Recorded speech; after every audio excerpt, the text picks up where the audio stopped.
ഇന്ത്യയിൽ ആദ്യമായി കൊമ്പൻ ആനയുടെ ദന്തസംരക്ഷണത്തിനായി ദന്തചികിത്സ നടന്നു.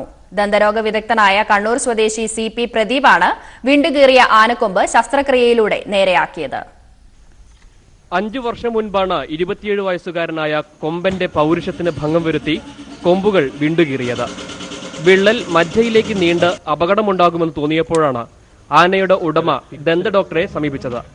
കഴിഞ്ഞ 20 വർഷമായി മനുഷ്യരുടെ പല്ല് നേരെയാക്കി പരിചയമുള്ള ഡോക്ടർ CV പ്രദീപ് കൊമ്പനാനയുടെ പല്ലേറ്റെടുത്തു. ആനയുടെ പല്ലിന്റെ ഘടന പഠിക്കുകയും അതിന്റെ അനാറ്റമി ഹിസ്റ്റോളജിയൊക്കെ പഠിക്കുകയും അതിനുശേഷം മനുഷ്യരിൽ പല്ലിൽ വിള്ളലുണ്ടാകാൻ ഉപയോഗിക്കുന്ന ഒരു ചികിത്സാ രീതി ഞങ്ങൾ ആനക്ക് ചെയ്യാൻ തീരുമാനിക്കുകയുണ്ടായത്.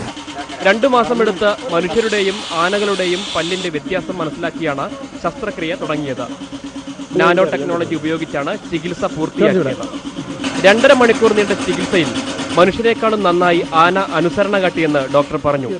പ്രത്യേക ഉപകരണങ്ങൾ തയ്യാറാക്കിയാണ് ശസ്ത്രക്രിയ നടത്തിയത്.